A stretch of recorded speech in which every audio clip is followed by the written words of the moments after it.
बड़ी लापरवाही, जिसने मात्र 150 रुपये के ट्रांजैक्शन पे एक अकाउंट को ब्लॉक कर दिया और उस अकाउंट को ओपन करवाने के लिए अकाउंट होल्डर को दिल्ली हाई कोर्ट तक का चक्कर लगाना पड़ा है। तो नमस्कार, मैं अजीत यादव एडवोकेट आप सभी को अकाउंट फ्रीजिंग के ऊपर रियल लाइफ का एग्जांपल बता रहा हूं और इस वीडियो में मैं आप सभी को बताऊंगा कि आपका अकाउंट फ्रीज होता है तो वो अनफ्रीज कैसे होगा, अनब्लॉक कैसे होगा। वैसे तो हमने अकाउंट फ्रीजिंग के ऊपर, चूंकि ये दिल्ली का हाईलाइटेड मामला है, 7.5 लाख अकाउंट फ्रीज हुए हैं और जिन लोगों के अकाउंट फ्रीज हुए हैं उनको बैंकर के द्वारा बोला जा रहा है कि आप दूसरा अकाउंट खुलवा लीजिए, इस अकाउंट को ओपन होने में काफ़ी टाइम लगेगा और कोई रिस्पॉन्सिबिलिटी नहीं, मतलब रिप्लाई नहीं मिल रहा है, कोई इसकी रिस्पॉन्सिबिलिटी नहीं ले रहा है, चाहे वो साइबर सेल वाले हों चाहे बैंक वाले हों, कोई भी इससे बात करने से बच रहा है, कोई अपनी जिम्मेवारी नहीं उठा रहा है और कस्टमर जो है, अकाउंट होल्डर है, वो काफ़ी परेशान है। तो लौट के हम लोग मूल मुद्दे पे आते हैं और उदाहरण के सहित मैं आपको समझाता हूँ कि 150 रुपये के ट्रांजैक्शन के ऊपर अकाउंट फ्रीज का क्या केस है और वो अकाउंट ओपन कैसे हुआ, उसको ओपन करने के लिए किस किस परेशानी से और प्रोसीजर से होके जाना पड़ा, तब अकाउंट ओपन हुआ। तो दिल्ली में एक जगह है करोल बाग, जो लोग दिल्ली में है उनको भली भांति पता है, जो लोग दिल्ली से बाहर हैं उनको नहीं पता होगा। दिल्ली का करोल बाग एक इलाका है जो काफ़ी व्यापारिक है और कमर्शियल हब है।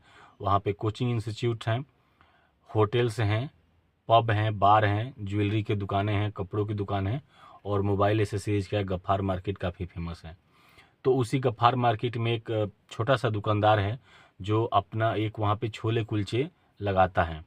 छोले कुलचे की दुकान लगाने वाले व्यापारी के एक अकाउंट में किसी ने वहाँ पे उससे छोले कुलचे लिए होंगे और उसको 150 रुपये का पेमेंट कर दिया। 150 पेमेंट आने के साथ ही उसका अकाउंट ब्लॉक्ड हो गया। चूँकि एक छोटा व्यापारी है, दुकानदार है, व्यापारी क्या ही कहेंगे, दुकानदार है, तो दुकानदार बेचारा 150 रुपये का उसने ट्रांजैक्शन लिया अपने अकाउंट में और उस 150 रुपये के ट्रांजैक्शन के चलते उसका अकाउंट फ्रीज कर दिया गया। अब वो परेशान, अब वो अपने अकाउंट में बैलेंस ले नहीं सकता, किसी और के अकाउंट में बैलेंस लेगा, फिर उसे ट्रांजैक्शन करवाएगा, फिर कहीं जाना होगा किसी और से करवाएगा। तो इस तरीके से उसको काफ़ी परेशानी हुई। जब उसका अकाउंट फ्रीज हुआ तो उसने अपने बैंक से में जाके बात की तो बैंक ने बताया कि साइबर कंप्लेन है आपके अकाउंट पे, इसी के चलते आपके अकाउंट को ब्लॉक कर दिया गया है, फ्रीज कर दिया गया है। तो उसने पूछा कि साइबर कंप्लेन में क्या कंप्लेन है, मेरे अकाउंट से कोई गलत ट्रांजैक्शन हुआ है, मेरे अकाउंट पे कंप्लेन है। तो उसको बोला गया कि नहीं, आपके अकाउंट पे कंप्लेन नहीं है, आपके अकाउंट में जिस अकाउंट से पैसा आया है उस पे कंप्लेन है। तो सवाल ये बनता है और दिल्ली हाई कोर्ट ने भी इसी बात को पूछा उस बैंक मैनेजर से कि अगर कोई रॉन्ग डूअर है, किसी अकाउंट्स के ऊपर कंप्लेन है, तो आपको उस अकाउंट को फ्रीज करना चाहिए, उस अकाउंट को इन्वेस्टिगेट करना चाहिए, ना कि उसने जिसको ट्रांजैक्शन किया उसका अकाउंट फ्रीज कर दो। और 150 रुपये के ट्रांजैक्शन में अगर किसी अकाउंट को 2 साल तक फ्रीज रखा जाए, ब्लॉक्ड रखा जाए, तो वो तो बेसिक राइट का वायलेशन है, आर्टिकल 21 का वायलेशन है, क्लियर वायलेशन है। तो मैनेजर ने इस बात को स्वीकार नहीं किया और उन्होंने ये बोला कि हम इस अकाउंट को ओपन करने में असमर्थ हैं, आपको कोर्ट जाना होगा। तो आप ये सोचिए कि छोटा सा व्यापारी, छोटा सा दुकानदार जो छोले कुलचे की छोटी सी दुकान लगाता है, वो लोअर कोर्ट में ही कैसे एडवोकेट अफोर्ड कर पाएगा, वकील की फीस ही इतनी है, फिर वहाँ से हाई कोर्ट जाना, वहाँ से भी। तो आर्टिकल 32 के अंडर में उसने किसी ऐसे वकील साहब मिल गए जिन्होंने बोला कि ठीक है, हम आपका मतलब प्रो बोनो केस कर देंगे। प्रो बोनो का मतलब होता है कि कुछ लोग स्वेच्छा से गरीब लोग, ज़रूरतमंद लोगों की मदद कर देते हैं। वकील साहब, बहुत ऐसे वकील साहब हैं जो गरीब लोगों की ऐसे ही सहायता कर देते हैं, कोई फीस वगैरह ज़्यादा चार्ज नहीं करते हैं, नॉमिनल फीस में काम कर देते हैं। तो किसी वकील साहब ने आर्टिकल 32 का सहारा लेते हुए और वहाँ पे दिल्ली हाई कोर्ट में एक वहाँ पे रीट दाखिल कर दी और वहाँ पे उस बैंक मैनेजर को कॉल किया गया और उसको बहुत तगड़ी लताड़ पड़ी। बैंक ने बहुत, वकील साहब ने, जज साहब ने मतलब बहुत डांट फटकार लगाई और बहुत उनको इंसल्ट किया गया। उसके बाद उनको डांट डपट के उसका अकाउंट अनफ्रीज करवाया गया। तो देखिए, कहने का मतलब है कि अभी अकाउंट फ्रीज के ऊपर जो साइबर सेल वाले जो स्टेप ले रहे हैं ना, ये बिल्कुल गलत स्टेप है। मतलब और उससे भी बड़ा गुनाह ये है कि जो जितने लोगों का अकाउंट फ्रीज हो रहा है, जैसे मेरा अकाउंट फ्रीज हो गया, आपका फ्रीज हो गया, किसी और का फ्रीज हो गया, तो आदमी ऐसे बैंक जा रहे हैं, बैंक जाके उनसे बात कर रहे हैं और फिर अपनी 1-2 बार आए गए, मेल डाली, ये वो करके चुप हो गए, कहीं कुछ नहीं कर रहे हैं। सबसे ज़रूरी इनिशिएटिव क्या चीज़ है कि आप ये बैंक वाले और साइबर सेल वाले, ये आपकी, चाहे आप किसी नेता से पैरवी करवा लो, किसी अधिकारी से कॉल करवा लो, ये लोग आपकी बात को सुनने वाले नहीं हैं। तो उसके लिए आपको इनिशियल स्टेज पे क्या करना होता है, जैसे मैंने अपने प्रीवियस वीडियो में ही बताया था, जो भी मुझे पहले से देख रहे हैं, कि आपको सबसे पहले एफआईआर की कॉपी लेनी होती है। जो भी कंप्लेन होता है, उस कंप्लेन की कॉपी आपको लेके अपने एडवोकेट से मिलनी होती है। अगर देखिए, अगर आपके अकाउंट पे कोई भी डायरेक्ट कंप्लेन नहीं है और फिर आपका अकाउंट फ्रीज हो गया, तो और मुसीबत है बैंक वालों के लिए और साइबर सेल वालों के लिए। आपको सबसे फर्स्ट इनिशिएटिव ये लेना है, फर्स्ट स्टेप ये लेना है कि आपको अकाउंट फ्रीज का जैसे डिटेल्स मिलता है, जो भी डिटेल्स मिलता है, उसको लेकर अपने एडवोकेट के पास जाना है। और मुझे पता है कि सबके पास अपने अपने एडवोकेट्स नहीं हैं, सब लोग एडवोकेट अफोर्ड नहीं कर पाते हैं। तो आप ऐसा करें कि आप अपने एरिया के जो भी प्रैक्टिसिंग एडवोकेट हैं, जो साइबर में हैं, टैक्सेशन में हैं, लॉ में हैं, आईटी का जिनको नॉलेज है, तो उन लोगों को अप्रोच करके और वहाँ से आप अपने अकाउंट अनफ्रीजिंग के लिए एक तो एप्लीकेशन लगवा दीजिए कि आपका एप्लीकेशन लग जाएगा तो आपका अकाउंट ओपन हो जाएगा। दूसरा, अगर आप किसी एडवोकेट को अपने एरिया में अगर आप अफोर्ड करने में असमर्थ हैं, तो मेरा हेल्पलाइन नंबर है, मेरा व्हाट्सअप नंबर है, आपको डिस्क्रिप्शन बॉक्स में मिल जाएगा। मुझे आप अपनी डिटेल मैसेज कीजिए, ठीक है।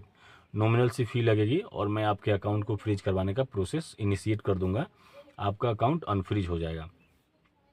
सबसे बड़ा इसमें बेनिफिट उसको मिल रहा है जो आदमी इनिशिएटिव ले रहा है।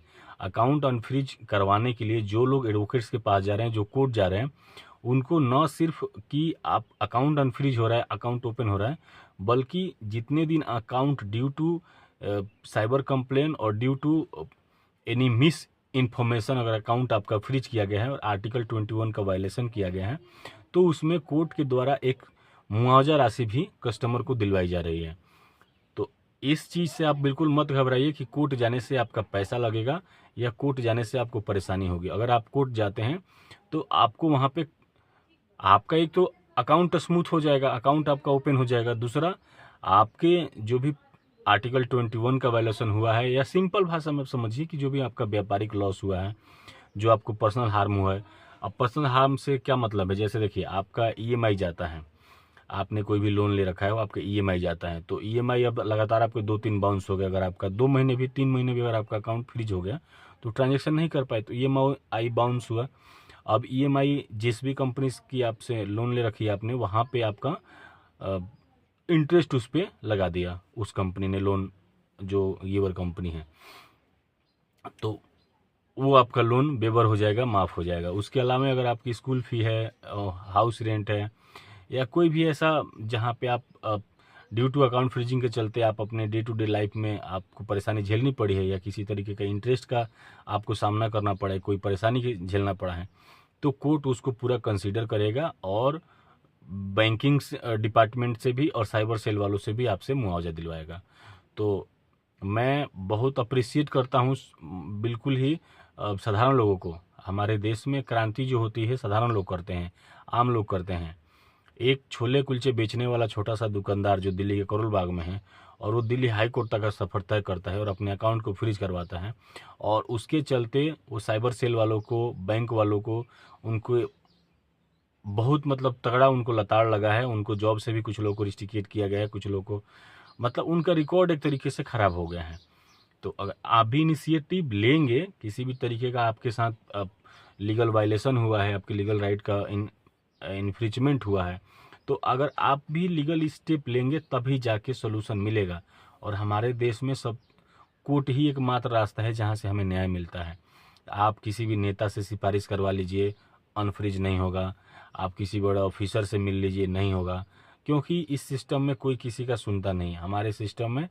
और जजों के पास बहुत पावर है, अदालत जो है हमारे देश में सर्वोपरि है, बहुत पावरफुल संस्थाएं हैं। और आपके साथ किसी भी तरीके की आपके कानूनी अधिकारों का हनन होता है तो कोर्ट आपके साथ खड़ा होता है और आपको न्याय मिलता है। तो इस वीडियो में इतना ही। मैंने रियल लाइफ एग्जांपल से आपको समझाने का प्रयास किया कि मात्र 150 रुपये के अकाउंट सस्पिशियस ट्रांजैक्शन के ऊपर किसी का अगर अकाउंट ब्लॉक होता है तो वो कैसे उसको परेशानी होती है और कैसे आपका अकाउंट को ओपन किया जाता है। तो आपका भी अगर कोई अकाउंट फ्रीज हो गया है, आप उसकी पूरी डिटेल मुझे व्हाट्सअप कीजिए और मैं आपके अकाउंट को फ्रीज करवाने के लिए मैं लीगल प्रोसेस से आपका अकाउंट फ्रीज करवा दूंगा और आपकी सारी परेशानी दूर हो जाएगी। तो आप सभी ने वीडियो को लास्ट तक देखा, इसके लिए बहुत बहुत धन्यवाद। जिन लोगों ने अभी तक चैनल को सब्सक्राइब नहीं किया है, प्लीज़ एक बार सब्सक्राइब कर लीजिएगा। और रात में 8 बजे मैं लाइव होता हूँ अपने इसी यूट्यूब चैनल पे, और ऐसे ही बैंकिंग फाइनेंस से संबंधित विषयों पे बात होती है। तो आप लोग जो हमारे साथ लाइव में भी जुड़िए और अपने सवाल जवाब कीजिए, मुझे काफ़ी अच्छा लगेगा और आपका सहयोग मुझे बहुत मिल रहा है, इसके लिए बहुत बहुत धन्यवाद। और मिलते हैं नेक्स्ट वीडियो में, तब तक के लिए जय हिंद, जय भारत।